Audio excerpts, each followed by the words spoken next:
Hello, my name is Al Alborno. Today we'll be discussing the Quebec Bridge disaster in 1907 and analyze it through an ethical and legal points of view.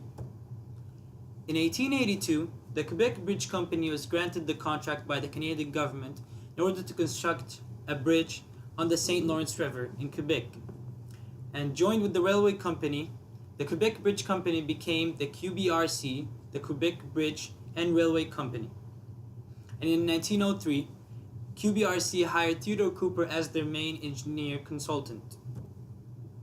And Theodore Cooper granted the construction contract to the Phoenix Bridge Company in order to construct the biggest cantilever bridge in the world at that time. Therefore, initial drawings and designs were approved by Theodore Cooper with a slight change than what the Phoenix Bridge Company PL Slabka have created. Therefore, the construction began in 1905, and Cooper received the final drawings 7 months after the construction began, and he noticed that the calculations were off by 8 million pounds. The government tried to push for an engineer in order to check the weight calculations. However, Cooper rejected the government proposal, convincing himself that 8 million pounds were within engineering limits. Therefore, in 1907, an engineer noticed few misalignments with the beams in the bridge, and Cooper said that it was no problem. However, the Phoenix Bridge Company sent an inspection team led by Norman McClure, and he noticed that the beams were bent and shifted, and he was so urgent to discuss this issue with Cooper. However, on his return to the site, the bridge collapsed, killing 88 workers on the site. Now, let's analyze it from an ethical point of view. Cooper didn't visit the site much during the construction, and he found that the actual weight was higher than the calculated one, but he decided to proceed with the construction anyways. And the Canadian government hoped to hire its own engineer to do the weight estimations, but Cooper objected, and the government approved his work. And there were few broken codes of ethics and misconduct that Cooper did.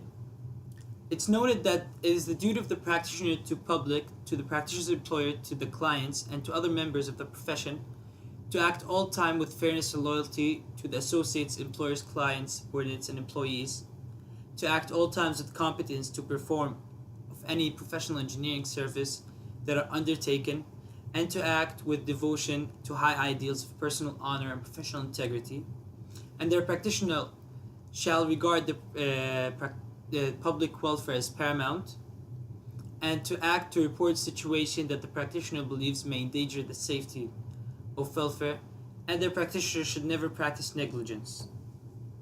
And there were few alternative decisions in which that Cooper might agree to have a government hire check the weight calculations, or to check the work created by the Phoenix engineer Slabka thoroughly by himself. Third, to try to redesign the structure in order to make up for the extra weight.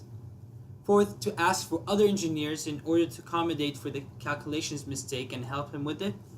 Or he could have visited the site more often to ensure the construction is working clearly. And so most decisions uphold all the codes of ethics and professional misconduct. However, it's decision 2 that we go with, in which Cooper checks the work created by the Phoenix engineer Slabka thoroughly. Now, looking at it from a legal analysis, this case is a tort case, and the plaintiffs are the 88 victims of the disaster, and the defendants is QBRC, Phoenix Bridge Company, Theodore Cooper, and Mr. Slabka. For a tort law to occur, the defendant owed the plaintiff a duty of care. The defendant breached this duty by his or her conduct, and the defendant's conduct caused injury to the plaintiff. Looking at QBRC, Theodore Cooper, PL Slabka, and the Phoenix Bridge Company, they all breached the duty of care. However, those who caused injury were Theodore Cooper and PL Slabka, due to the wrong calculations and the assumption of right calculations. So the decision of the court is that it's likely to decide that the ones responsible for the deaths are Cooper and Slabka, and that they will be charged. And the other defendants are likely not to be charged, but rather ordered to compensate the plaintiffs. And the plaintiffs' damages are to be recoverable from the defendants by compensating the emotional financial loss of the families of the victims.